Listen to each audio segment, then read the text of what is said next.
Welcome to Get Big Out Loud Radio, where we explore living the complex, funny, and beautiful ride of life with me, Kari Knutson, and Dr. Pat on transformationtalkradio.com. Are your thoughts keeping you small?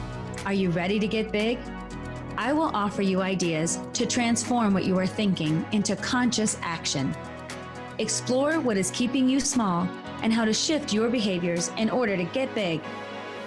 Learn what is possible for you.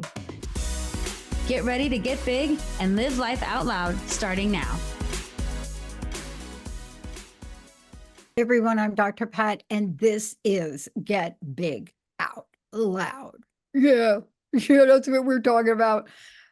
Today, Kari Knutson, the most incredible, amazing. Look, if all of you out there are thinking, I wish I could be a speaker. I want to do more speaking. I want to be out in public. Well, you only want to work with somebody that knows how to do it and does it 24/7. And this is her here today at an event because that's what she does. Outside of having a phenomenal coaching practice, a emotional intelligence expert, human development, loves to travel, but she's somebody that has been on the other side of a counseling table, helping people, helping kids, being in school programs, and now is a coach. But outside of that, she does a one-person show. Today, though, this is an important conversation. The point of diminishing returns. Kari, right? Where did that episode topic come from? Come on. All right, here's the truth of it. Oh, hello, everyone. The point of diminishing returns came from a personal experience. I had this realization that I perhaps at the point of diminishing returns with all my things all the time. And I thought, what I say is I always talk about what I need to learn. And so this podcast is a direct result of an aha moment from a couple of things coming together where I was thinking about just being more productive. Like I just got to find some more productivity hacks. I just had to be more productive. And then I just somehow the other voice came in that said, what if it's not about being more productive? What if your efforts are just creating more work and you're reaching the point of diminishing returns? The harder you work, the more work you're going to have. And then do you want to feel this stressed out, this overwhelmed, this just frazzled all the time? And the answer is no, right? So I thought if I'm thinking about this, there could be some other people thinking about this. And it really today is, how does it show up in our lives when we feel like we're at the point of diminishing returns in terms of our efforts and our striving and our doing? And then what can we do about it in a thoughtful way that doesn't involve us being like either giving up or feeling bad about ourselves or feeling like we failed? So that's what I want to hold space for, is those two things. And yeah, this is a very personal show today for me. Yeah, it is. And it's at a very personal time for a lot of people. I mean, this is something that I think we all go through when we have a vision and we act on our mission, whatever that looks like for you. But for a lot of people, it's hard to make sense of it because you're in the middle of the soup. You know, when you're in the middle of the soup, you don't remember, am I a carrot or am I a celery? What am I? Right? In the soup. Yeah. And strange analogy right there. Just saying. But a lot of us analogy. But it relates because a lot of us are in the middle of that feeling of like, I'm just living my life, doing the things I always do and the way I do them. And the hard part about waking up and acknowledging things is that denial plays a huge role in keeping us where we are, because we're in the middle of doing our lives and some part of it's like, hey, things aren't going as well, or you're not feeling great about this. And then you're like, well, just push through it. There's more to do. I'll think about that later. I can't afford anything else. So I just got to stay. Whatever excuse, whatever thing we want to say, whether it's a valid reason or an excuse, I think what keeps us in denial is the idea of like, if I even start to talk about my stress or my overwhelm or my point of diminishing returns, our own brains shut it down. Like we shut it down because we're like, just doing our lives, just doing this, just get through it. Or other people shut it down. Because if you start to talk about it, well, everyone's stressed out, everyone's busy, everyone's trying to figure it out. You're stressed out and busy too? Okay. So I feel like it's internal and external when we're trying to bring up like when our stress level or our work level is just reaching so much that we can't manage anymore, we either tamp down, like, I'll figure this out, I'll do a productivity hack, I should be able to, I'll feel better later after this happens, or we share it and other people tamp us down and be like, everyone else is stressed out too, you'll figure out, here's a productivity hack, we're all stressed. I just had this conversation with someone that I was just trying to explain a situation to. And stressed out people have a real difficult time supporting other stressed out people. Yeah. Overwhelmed people have a real difficult time because, one, you have to know who you're talking to. If you don't want feedback or you want to just rant and rave, you got to find a friend. Like Linda and I rant and rave, and Jessica too, where we allow each other to just spew. Now, we're a lot smarter now. We know that the words we speak are going to manifest. So we're a lot smarter now in the way we do that. But you get to a tipping point. You know, Dr. Jean Houston used to talk about a tipping point where you feel like you're failing. You feel like everything you're doing is sliding down a slippery slope, or you feel like, wow, one more thing is showing up in my life. Now what? And I have to be reminded, guided by my ego, or am I being guided by the esoteric? And some days I don't know if I'm a carrot or I don't know if I'm celery in the soup. I just know it's soup. But what you're talking about here today is we've got to learn the corrections to ask ourselves. So help us out with that. Because I think, what did Einstein say? Einstein, I'm going to misquote him because I know he didn't say it like this, but he basically said you cannot solve the problem at the level it was created. And if we keep asking ourselves questions at the level of the problem, like a productivity hack, who came up with that word hack? That is such like a negative word to measure anything. But what are some of the questions from where you sit that we could start to ask ourselves to perhaps get to the place where we know the soup is done? Yes, and I think the questions that we start asking ourselves come from a really like a quieter voice of, like, with the rest of the world saying, be busy, do more. And our productivity is really wrapped up in our worthiness. For a lot of us, it's connected. How many things we do on our to-do list equals our worth or our value. And sometimes I have to think about that, like, what's my own mindset like around my productivity and how much I get done? And because I think sometimes we get a lot done just to do a lot more, just to do a lot more. And so it's never really done. And sometimes I can feel my worthiness being tied into how much I do. And I always say for this, the first is to remember this, and it's so simple, but it's so profound. We are human beings, not human doings. Hmm. We are human beings. We have worth and value just because we show up. We don't have to do anything to share our worth. And I can see when I wrap myself up in the more I do, the more worthy I am, and how busy I get. And having my schedule a certain way or things like that, like, doesn't actually equal my value or worth. And I have to remind myself. So one of the first things I think we can do is just allow that more calm, quiet voice to come up to be like, am I at a place right now in my life where I'm telling myself, just work harder or do more. And in reality, I need to be like, have I reached the point of diminishing returns? It's not about working harder or smarter or productivity hack. Is it like, I need to do something different in my life, and maybe just sit in that space with the acceptance of, yes, maybe I need to do something different. Instead of trying to do it all, I need to do something different. Even if I don't know what that is yet, just sitting in that space of like that aha moment, that wake up moment where you don't then judge yourself for like, I know if I just keep working harder, there'll just be more work. And it's not a productivity hack. It's like too much work, but other people are doing it better. I should figure something else out, or I can't believe I let myself get this way. Like, the blame part then limits you from thinking creatively about what's next. And it kind of sucks you back into the me-centered analysis of the problem, your very ego-driven analysis of the problem, instead of, if you just looked at it neutrally, I'm doing too much work, I need some help. Right, there wouldn't be any judgment around that or anything else. And so I think the very first step again is allowing that awareness to seep in, listening to the quieter voice of your awareness, and then listening to that voice without judgment, just with facts. Like here's what I would say: if you observed yourself and the things that you do in your life as another person, right? So you're observing yourself, and if you observed your behaviors, your actions, how you're living your life, things that you're doing, And if you just observed them and noted them, what would you say about the person you're observing? Right? In the kind, loving way, not just be like, does that person stay up at all hours? Is that person not doing stuff for self-care? Is that person like losing out on friends and family time because they're working so much? Is that person feel like sad more than happy around certain situations, like where it should bring them joy, but there's like also some sadness around it or some overwhelm?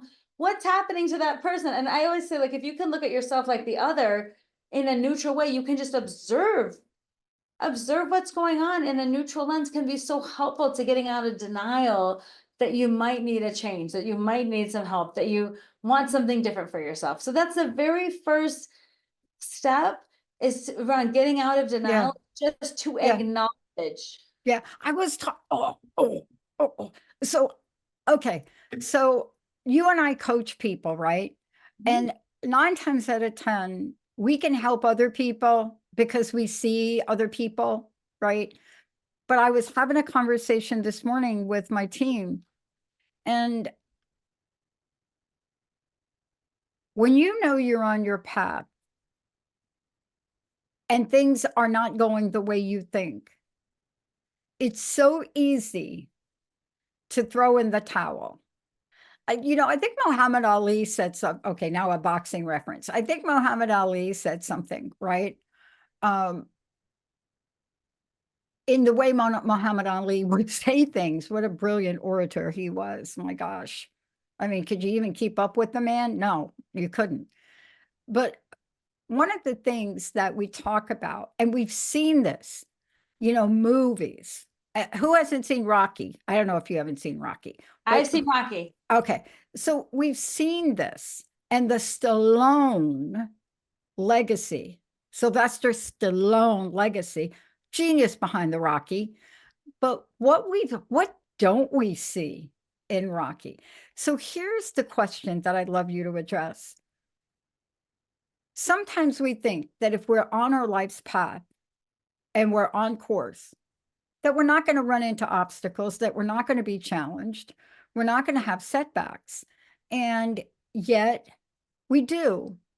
And all of these people, including other people in the spiritual world, say that setback and the degree by which you're hassling with your work schedule, you're overwhelmed, that isn't for failure. That's to set you up for something greater. And the question that I want to ask you is this interesting question. Try something different. I was on a call this morning and I said, listen, let me tell you a little bit about sales from where my perspective comes from. You and I are both entrepreneurs. And many people listening may not be. They may be in corporate, whatever they do, everybody is selling. If you're working a job, you're selling something. You just don't call it that. We have to show up and influence, even if you're talking to your boss, even if you're a school counselor, right? You're pitching these kids. I'm sorry, but you are, right? Yeah. If you're a speaker, maybe you're not that. Maybe you're a mom trying to navigate your family. Your mom, I'm going to tell you, moms are the best sellers on the planet. They are always pitching their kids and spouses and partners. But here's the question. None of these people ever show themselves throwing in the towel. They show themselves adjusting, adapting, innovating, right? Not to the point of overwhelm, but to the point of overcome. What's the difference? Wow. See, isn't that a great question? Yes, instead of overwhelmed, to overcome. Like, and I think, come on, Kari, come on. The Rocky, well, especially I love the Rocky movie, especially the first one, because if you're talking about that movie, that's a person who ends up, Rocky, the character Rocky, has not a lot of support in his life. No one's cheering him on. He has no relationships that are helping him. His own trainer at somewhere doesn't believe in him, and he doesn't think he can do what he wants to do. And he's at this point of like very diminishing return. Like, all of his efforts have fallen up short. And the question I asked around this movie, so in the movie, one day he wakes up and decides to train for a fight he knows he can't win. and he Right. does it on his own, right? He chugs the legs, he puts on his sweatshirt, and he starts to run. And he knows he can't win the fight, but he's gonna fight anyway. And the beautiful part about why so many people love this movie is because it's the fight that's inside him. It's a fight of like, I'm worth it. It's a fight of I believe in myself even when no one else does. It's the worthiness aspect that I think that so many people relate to in that movie. And that's why, you know, in the Philadelphia Art Museum, you see bus after bus load of people run up the stairs doing their Rocky thing. Because it's the thing in each of us that wants to be a champion, that thing in each of us that wants to achieve, that wants to believe in our best good and our highest self.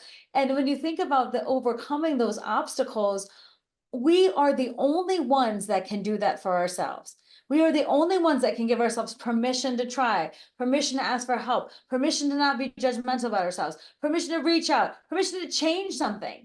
And you can have tons of people telling you what to do and how to do it. And it is might as just be falling on deaf ears, because unless we own that, unless we are willing to like open ourselves up to that idea of possibility and overcoming from inside, like I feel like it's like someone saying, here's how to lose weight and do this and this and this and this and that. And so you think about that, but then you're like, well, I don't either want to do that, or I don't know how to do that, or I'm not interested in that, or I'm only listening to some of it. And like, we know how to do all these things, but then how we show up to do it, like if we're not ready or we're not engaged or we don't decide we want it for us, it's an external motivator that doesn't really apply. And when you're thinking about the point of diminishing returns, especially when we're so in our heads about this, right, about what we think we have to do, again, it's that, to me, the overcoming piece is, can I get in touch with that voice inside me that allows me to say, this is what's true for me. This is what's happening for me. And my worthiness has nothing to do with my job or my productivity, is because I'm here and I'm worth not suffering. I'm worth feeling better about this. I'm worth getting help. See, from there, you can like go out of that space if you center it on your worthiness, not your productivity. I want to just stay with me, everybody, for a minute. Ellie Marks, Christy Riley Crossley, Tatiana McFadden, Miles Krajewski, J.C. Simon, Oksana Masters.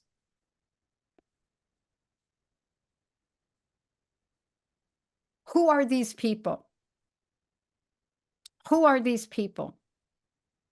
For the first time in United States history at the Paralympics, which just ended, included 53 first-time Paralympic medalists, 29 athletes securing multiple medals in Paris. Team USA competed in 20 sports, earning podium finishes in 16. The names I mentioned are just a few. When you take a look at their accomplishments, Chuck Aoki, Sarah Adam, right? Matt Stutzman, Jessica Long, hello, Jeremy Campbell, Roderick Townsend, Noah Malakamaki. Who am I talking about? Have these Olympian champions been overwhelmed? Have they been down a court? If you all do not watch the Paralympics, I highly encourage you to go back and go get them out of, what is it, Peacock or somebody over there who carried them. Watch them. Watch these people. For those of us that have worked with Special Olympics, for those of us that understand this, you will get a clearly defined line on how to go from overwhelmed to outstanding, to how never to give up. And the questions we're talking about here today are the fuel. So when Kari Knutson, I don't know how she does this. I do not know what the heck. Kari's got to be like in my house, like yesterday with Linda and I talking. She's got to be like, there's got to be like a bug in here in the house somewhere. But when we talk about the power of observing ourselves outside of ourselves, every one of those athletes has had to do it. We're not just talking about athletes that have a few disabilities. We're talking about people that have no sight playing. Are you ready for it, people? Soccer. Yeah. People in wheelchairs playing rugby. Now that's watch that game. But what you're watching is a level of inspiration that allows you to get out of yourself and ask different questions, because that's what you're doing today. You're helping us look at different questions. But let's talk about denial.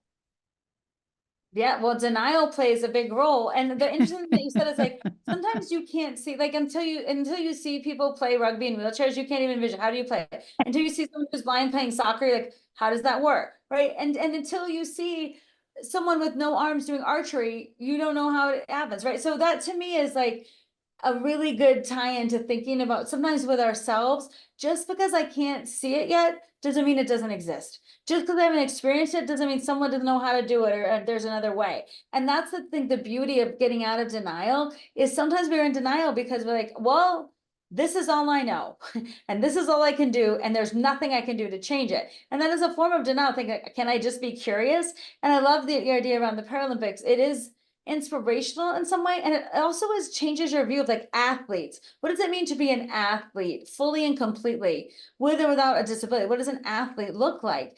And then if you apply that to what we're talking about today, getting out of denial and looking at other people and other sources of inspiration. Sometimes you're like, I might not know how to do it yet, but other people do. Yeah. I might not know how to do this yet, but other people might help me. I don't know how to do this yet, but I know there must be a better way, and it's figure outable.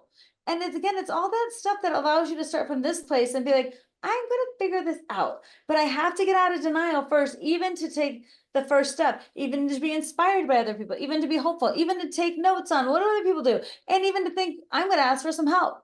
And I feel like this in my own life shows up. If you think about, so my one woman show that I have a one woman show. And you would think at the end of a one woman show, it's about storytelling, comedy, and all this. It's great. I would just say, thanks, Kari. You put the show on. But like, I have a huge list of people to thank that are not on stage with me, that are behind the scenes, that have done a host of other things to help make the show possible. And it's so easy for me in my show to think like, I can't possibly do this by myself, because to put on a show, you need all these people. So I don't even question that I need help. I don't question that I can use other people's expertise for sound, for light, for program, for interpreting, for props. I don't even question my need to utilize other people and to have them involved in order for the show to be the best. And it's so funny when I juxtapose that to other parts of my life, though. Why for the show is it easy for me to say, I need all these other people? Why can I acknowledge that? But then in my business life, I should be a solopreneur. I should do everything on my own. I should have figured it out. And I think we hold spaces like that for ourselves. Yeah. Some of us be like, in some spaces, it's easy for me to acknowledge that. And others were like, total denial. Yeah. I mean, the bottom line is that all of us go through these steps or phases or whatever you want to call them. You know, when you hear some of the athletes that experience the Olympics, you can't unsee what you've seen. I will never, ever unsee Chinese swimmer. His name is Gao. I will never be able to unsee him win gold, gold, gold. He has no arms. He swam without a cap. And there was a shot of him swimming, I think the 50. He may have even broken his own world record. And you could see his head coming up in the water like a missile. That's how fast he was going. You can't unsee that greatness. And we have to find that greatness in itself. Yes. And I'm not talking about unseeing a swimmer that didn't have any arms. That's not what I'm saying. I can't unsee his greatness. And isn't that beautiful that you can recognize that in him and what he brought, and then apply that to seeing our own greatness for what it is? But also, I love the idea of too, like, we saw his moment, right? We saw him finish. You saw that with your own eyes. You didn't see the hours and hours and hours of training. You didn't see anything around his family life or his support system or his coaches. You didn't see anything else about him. He just showed up in that moment, right? And that's sometimes what I think for ourselves. I'm supposed to show up in this moment. We don't recognize any of the causes, the factors, the history, anything that came behind it. Sometimes we're just in that moment, and a lot of people tend to, in a moment where they're not feeling good about themselves, like instead of seeing their greatness and what's possible and what's good or what's right, we tend to go, what's wrong with me? I'm a failure. I couldn't do it perfect, so I can't do anything. Like, notice that the brain, like, will go one way or another, and it's easier to see that in other people, but sometimes in ourselves, we have to recognize our greatness, and we have to see, like, this didn't all happen yesterday. Like, things have been building for a while, or I've had to figure this out, or look what I have done, and I'm at a new point, right? But look at all the things behind the scenes that are happening that make this moment what it is. That's a very relatable idea to like a performance or watching a sporting event or something like that, when people shine in the moment, and then you don't see everything that it took to get them there. You don't. And we're going to take a short break, because when we come back, we're going to take the point of diminishing returns and we are going to flip that puppy right around. Because when you see and can recognize the point of diminishing returns, you are at a choice point in your life or in your event or in your day. It could be, or even in your moment.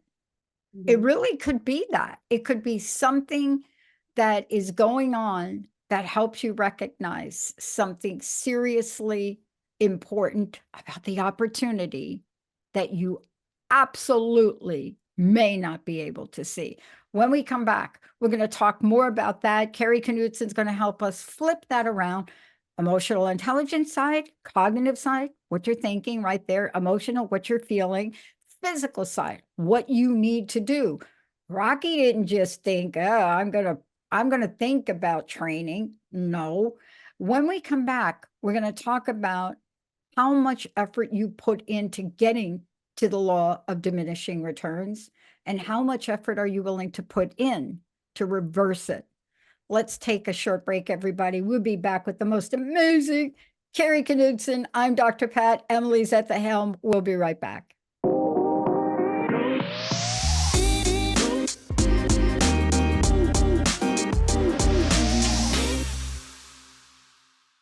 Hey, everyone, welcome back. You are living to the most, you're living, we are living. You're listening to Get Big Out Loud with me, Dr. Pat, but this is Kari Knutson's show. What Kari does is help us understand what it's like to live the complex, funny, and beautiful ride of life. And sometimes the complexity can be that thing that pushes us to the point of diminishing returns, especially if we don't know what to do about it, or we don't know how to be about it. Kari, before we begin, you mentioned the one woman show. I know you're at an event right now. I don't even know how you're not at the event, but please tell people everything about how they can work with you, find out about you, and also about the speaking coaching you do. Sure. So my company is called Knutson Speaks, because I speak a lot. And what I say is I take psychology off the couch and bring it to people. I'm a therapist by training, and all my work is around how we show up for the human experience and how we can resolve suffering and really think about using our conscious minds. So I talk about things like emotional intelligence and thriving through change and things that I feel like are really important to the human condition. And I'm at an event right now because I just finished, I got off the stage, which I'm wearing a fancy outfit, as a keynote. And I said, can I use an office to do my podcast? So I do keynotes, I do sessions, and I do coaching around not only using emotional intelligence and how to make your life better, but how to be a better public speaker. So I do have two kind of roads to my coaching, because I do so much speaking, and I think the world needs better speakers. And so I would be great of all of us. So I have all of those things. Then I have a one-woman storytelling and comedy show that I do a few times a year. And that is just a joy to put on. It's around our human connections and our foibles, and it's all under the umbrella of Knutson Speaks. Look, thank you for that. And there's so much more that you do. I think the work that you do with emotional intelligence, the work you've done with kids, your contribution of service that you participate in, all of those things, it helps us to get to the point where we could talk about the things that are so optimistic. But today we're talking about diminishing returns. And, I love the phrase. It's a big financial phrase, like it's a big business phrase. In business, when you're having a conversation and you're sitting down at your deal, right, with your board, or you're sitting down with your vice president, I don't care. I don't know who they are, but they're the people that you have to show the report to. And they Right. look at the report and they see a cross line. They see a line, right? And there's a line in finance where one goes down and one goes up. The idea is never to have that line go down and the one go up, where that point in the middle is your set point. Anything after that point, if you're putting more time and more money into something and you're getting less out, it's a diminish. It's a diminishing return. Yes. And in finance, all the bells, the whistles, the flags, people get fired, you get rid of it, right? The whole thing. But in our lives, it doesn't have to be that drastic. We can flip that coin. Let's talk about going from the law of diminishing returns to the law of accelerating returns. Yes. And this is so vital because it can be changed. And sometimes when you see you've reached that point, like you said, there's a set point where your effort isn't going to yield better outcomes. Your effort's going to be high and the outcomes are actually going to get worse. So like you've met diminishing returns. And a lot of us know that in our personal life when we've met that, but we say, just work harder, just try better, just do a hack. It will get better after next week or next month or whatever. And then we find ourselves living in this perpetual, someday it will get better, but we're not really acknowledging, have I reached the point of diminishing returns? Not because I'm a failure, not because I haven't tried, but because reality is I only have so much capacity to do all the things. And so this to me is really important to realize that we can shift that set point and then come back around to like, can I make this something that's worthwhile and productive rather than something that is okay, now it's over. That's it. Now I lost, right? And I want to throw that non-Rocky towel in the ring. Yeah, throw that non-Rocky towel in the ring. Yeah. I mean, didn't matter who Rocky was boxing. I mean, the whole Rocky one, and then what was Rocky 2, where they both fell at the end and you don't know who won, right? I don't even know. I can't remember. I watched them all. I actually have a phrase that I use in my speaking events, and I say, "Get your Rocky on," because I think Get your Rocky on.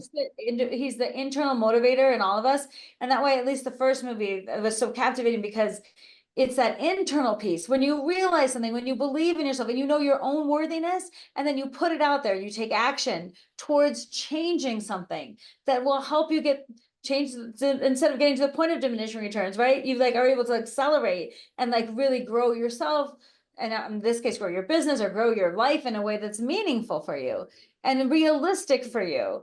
Right. That's why I always say, get your Rocky on is my like symbol of that, like where it starts. And I think with the point of diminishing returns, I'm just going to tell you a quick story about how I started like thinking about this idea. Yeah. Because I met this hugely successful woman who sells tile. Okay. And I did an event for her company and they have showrooms in 3 or 4 places around Colorado. They're beautiful. The tile is amazing. It's like art. And I was talking to her about her path.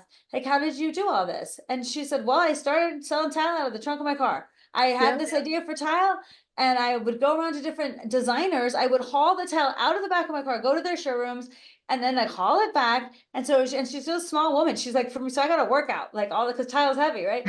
So she told me about this and now they have all these showrooms, 3 or 4, I want to say 4. And she's no longer schlepping tile out of the back of her car. She's 31 people in different locations doing all the things. And when I thought about talking to her, I had this moment when I was thinking about my own situation and I had this aha moment of wake up, like a reality check in the ways that I am still selling tile out of the back of my car in my own life and my own business. Me too. That's exactly what I thought about today for the show. I didn't have the tile analogy, but it's perfect. Yeah, for me, it's selling hot dogs from the hot dog cart, right? And running out of hot dogs. We must have that thing where what started us off, what was good to begin with, is not going to be what takes us to the finish line. It's just not. And that's okay to acknowledge that. That's the piece of acknowledgement. What started me off is not the same thing that's going to get me to the end. And when I talk to that woman, what started her off selling tile at the back of her truck worked. It worked until it didn't. And then she had to change in order to grow. She had oh my God. In order to be more successful. She had to ask people for help. She had to make some decisions outside of her comfort zone. Right? And that was such a beautiful analogy to me because, and it happened, I had this aha moment, as many of us do when we're not thinking about the thing, we think about the thing, but I'm swimming in my favorite place in the world, the ocean. Pick any ocean that's warm enough to swim in. I love it. I'm swimming in the ocean. And here's what I'm doing. Instead of enjoying my ocean swim, and I'm from Colorado, so I don't get to go to the ocean. So it's a huge deal when I buy an ocean, okay? It's like my dream come true. So I'm sitting there swimming in the ocean, and all I'm doing is this. I wonder if I was more productive in this way, if I'd be less stressed. I wonder if I could try this productivity app. I wonder, and I'm like, during my swim, all about productivity. And like all of a sudden, like shut up. And I just had this moment of like, it's not about being more productive. You have reached the point of diminishing returns. Your output is going to be diminished from here on out because you are selling tile out of the back of your trunk. You're no longer a solopreneur. You're ready to be an entrepreneur, and you have got to stop selling tile out the back of your truck. It's not being productive. It's changing your model. And I just sat there in the ocean. I was like, oh my gosh, I had this like, oh my gosh, oh my gosh, oh my gosh. Okay, let's get down with this for a minute. Yeah. You know who's another role model in that area? Joy, right? Joy Mangano. Joy Mangano. Joy, the queen of, what is that channel? The selling channel, right? Which, by the way, they basically challenged her, took her company, but the bottom line, she's selling, right? So I was talking about Joy. She created the first mop. She created that mop that you don't have to touch. And how did she do it? She created the mop, and like her, she's a phenomenal inventor. She's on my radar to interview this year when we do our 20 years thing. She's on my list. Why? She did exactly that mop. She made that mop from straight, you know, the mop, the old school mop where you don't have to touch it anymore. What an innovation. How many of us used to mop with the mop? I mean, people are hearing this now and they're like, how freaking old are you, Pat? Well, it doesn't matter. It wasn't that long ago. A mop right? is a mop is a mop, right? Like I think It's a mop, but nobody, like, and you come from an old school family like mine. My mama used to take that mop when she did the floor and she would wring that thing out with her hands. And I'm like, Joy comes up with the mop that has the automatic squeegee. You just squeeze the dirty water. That was her first. My friend said to me, do you follow Joy? I says, oh yeah. I said, I'm watching some of this. I said, I got all her hangers in my house, those hangers where stuff don't fall off. And, you know, I just went on. She said, why do you love her so much, Pat? I said, if we could teach girls, teens, young adults, middle-aged women, older women, any women, and honestly, I only work with women primarily. I do work with men, right? But the men say I'm a little tough on them. That's very true. But I'm tough in a way that we learned about tough love. When people come to work with us, Kari, they have a vision and they want something. Joy, just like your friend that sells tile, you have to know when you're stopped selling from your car, your garage. We started our network in my basement apartment. TTR was started in my basement. Jessica was an intern. She was trained by Heather, ex-military. You should have seen those two in a small room, no ventilation, no windows, in my basement apartment. Oliver from Germany. And Oliver said, why, how did he say it? German, really, I love Oliver. That's a story for another day. We'll have to get Oliver on the show. Why are you just doing it so small? I said, what do you mean?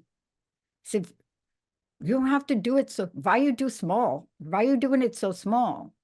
I said, you know, Oliver, you showed up, make it bigger. He says, okay. The technology that he framed, and then of course we modified together, allows this ability to do so much. That's going to be flipped. But we have a problem. This is what I want you to talk to. If we're going to overturn the law of diminishing returns, to have that be accelerated expansiveness, it's got to start up here. Hello. Yes. So let's get down to some battleground conversations. Yes. If Well, I you feel are like, waking up every morning yeah. and you're thinking to yourself, holy, you know what is my bank account? Is it going to be red? Uh, I'm afraid to pick up the phone and call people and ask for money. What's your list? What's your list of I can't, blah, blah, blah. What's Oh, your list? I can't hire someone because what if I don't make enough money to pay them? Oh my If God. you would do it with the same standard that I'll have it as, will anyone believe in this business as much as I do or care as much?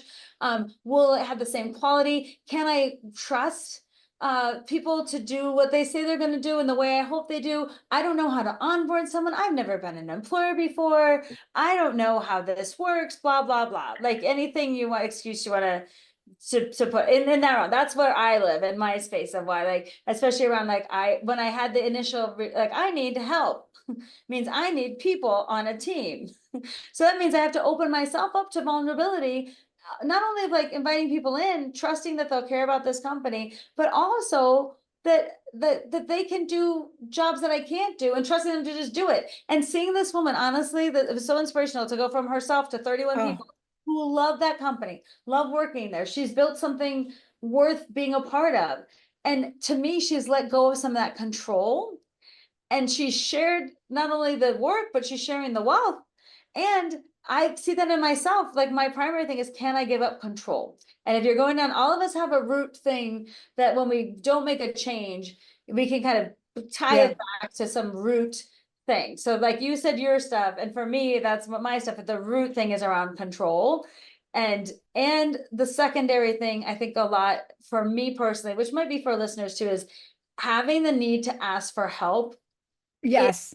something that in this setting I am comfortable with. In my show, sure. I, even as a therapist, when I need to reach out to other therapists or get help from other people or do things like no problem. Boom. Somehow in the role of my own business, asking for help seems like somehow I'm failing in my business. And again, when you flip the switch, it could be like, you need help because you're growing. But notice That's how it. your brain wants to be like, nope, you failed, you're weak, you couldn't do it all. And so you can't ask for help. So again, it's acknowledging the story without criticism, but with curiosity and saying something like, does that thought serve me anymore? Is that true? Is it helpful? Or two, like, is there a reason you're doing that? Because it keeps you kind of from changing and it keeps you safe in what you know, but it doesn't allow you to experience change or growth.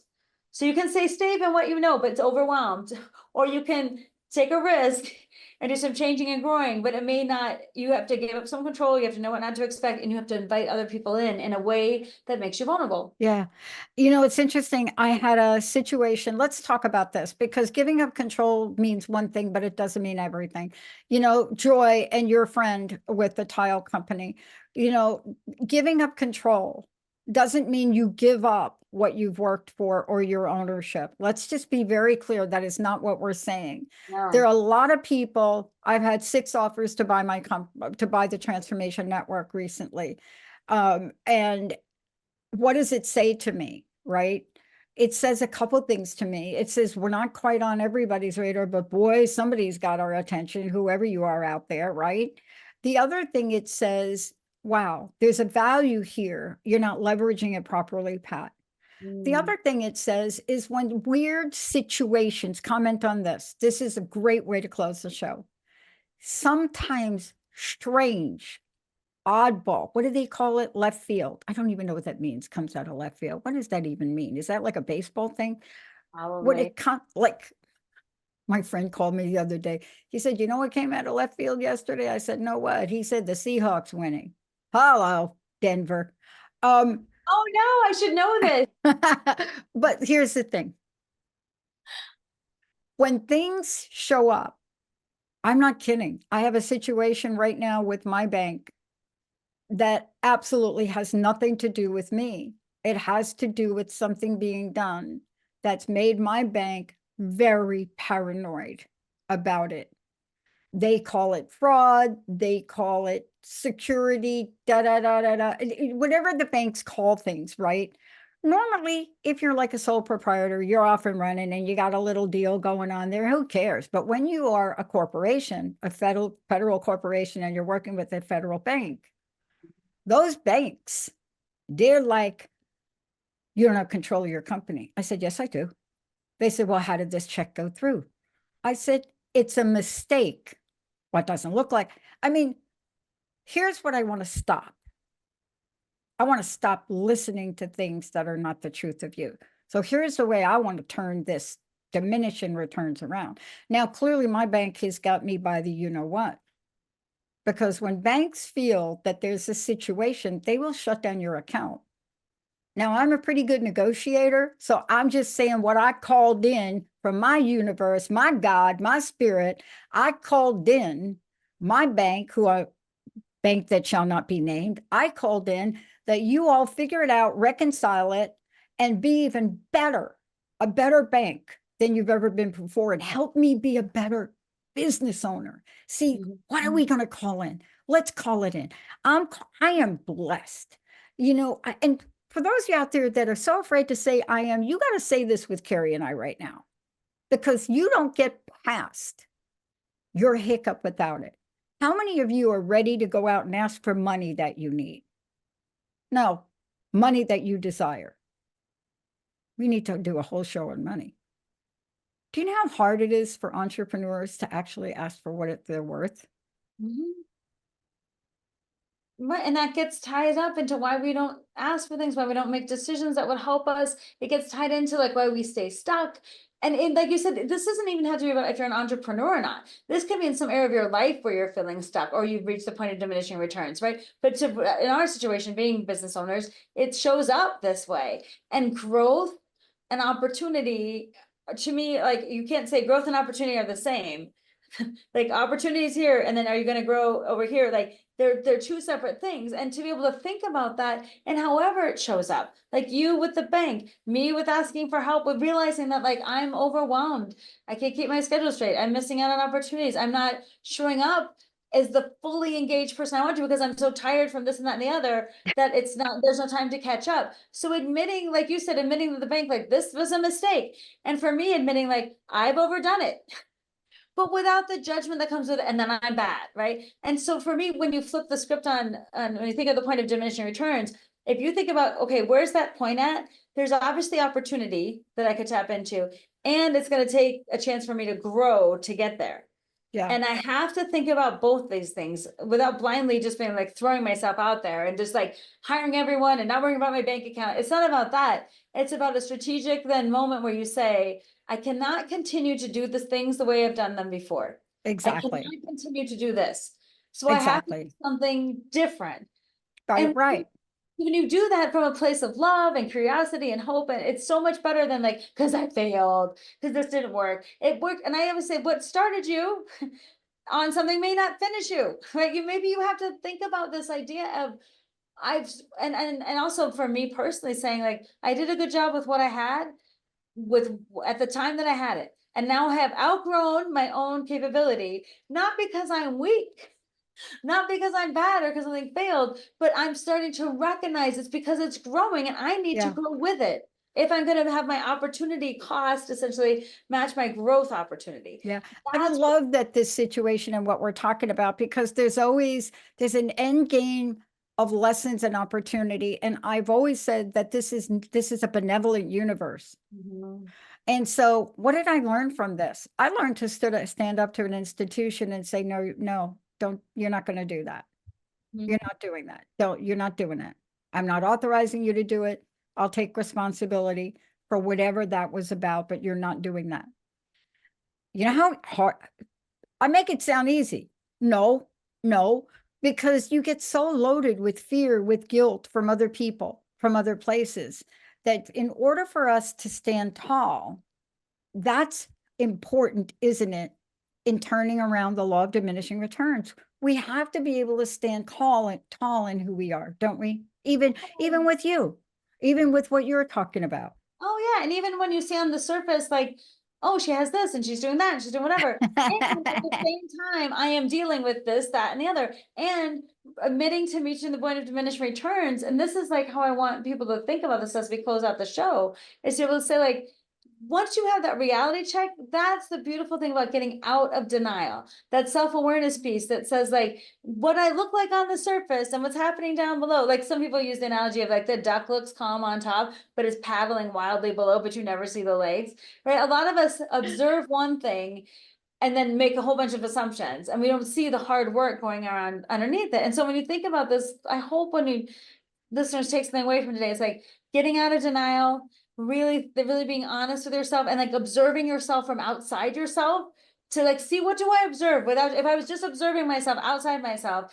and then can I see where the point of diminishing returns happen, and then how do we, like you said, reverse that trend by thinking about, what do I need in this moment without shame, guilt, overwhelm, fear? Like, what would I look like if my growth and my opportunity, if those two things, if I was really being thoughtful about that, and if I was willing to say, I need to change, because this point of diminishing returns, I have matched it. And then the only thing to change that is a tangible, realistic change. Kari, I can't thank you enough for today. Thank you, and whoever enabled you to be able to do the show today. It is perfect. It is a perfect day for the message. And I've never seen Rocky throw in the towel. What I've seen Rocky do is go get a whole new case of towels, a new team, new ways to combat whatever was in front of him. And that's been the journey of Sylvester Stallone as well. You know, so many things, right, that we learn about ourselves. What's your personal message? What would you like to leave us with today? Personal message is, get your Rocky on, people. Find that thing in you that allows you to get up again and again and like figure out your worth. And do not tie your productivity to your worth. Remember, you're a human being, not a human doing. And recognize when you're sending tile out of the back of the trunk of your car, and if that started you there, recognize if it's supposed to get you to the finish line. And if it doesn't, it's okay to say, like, be grateful for what you had, and then be ready to make some changes to grow into the opportunities that are waiting for you. You don't have to sacrifice your mental health, your stress, your time. You don't have to sacrifice yourself in order to achieve those goals. You do have to sacrifice the older version of yourself that thought and acted in a different way. That's my closing message. Thank you, Kari Knutson. What's your website? How do people find out about you, please? www.knutsonspeaks.com. It's KNUTSON speaks.com. And I'd love it if you reach out to me with questions about presentations, keynotes, coaching, my show, any of it. I'm all at Knutson Speaks, and I'm on social media under Knutson Speaks as well. And I'm hiring someone this month, by the way, because you were like, what's the outcome of this? I'm in the hiring process now with a company that works just with speakers and trainers and coaches around hiring my first person in my company. So hopefully by the next podcast, I will have some news to report. I love it. Kari Knutson, I'm Dr. Pat. Thank you, Emily. And to all of you out there, the law of diminishing returns is a thing. It's not you. And what we know about things, they can be changed, they can be deleted, they can be stopped, they can be accelerated. What we're trying to say to you is, you can do something different. Turn them around, solve the problem at a different level, create a challenge that's going to take you to the place you want to go, because that's what you'll overcome. We'll see you next time. You have been listening to Get Big Out Loud Radio, where we explore the complex, funny, and beautiful ride of life with me, Kari Knutson, joining Dr. Pat live every second Monday at 10 a.m. Pacific on TransformationTalkRadio.com. I will help you to know which thoughts are keeping you small in order for you to get big. Get big and live your life out loud.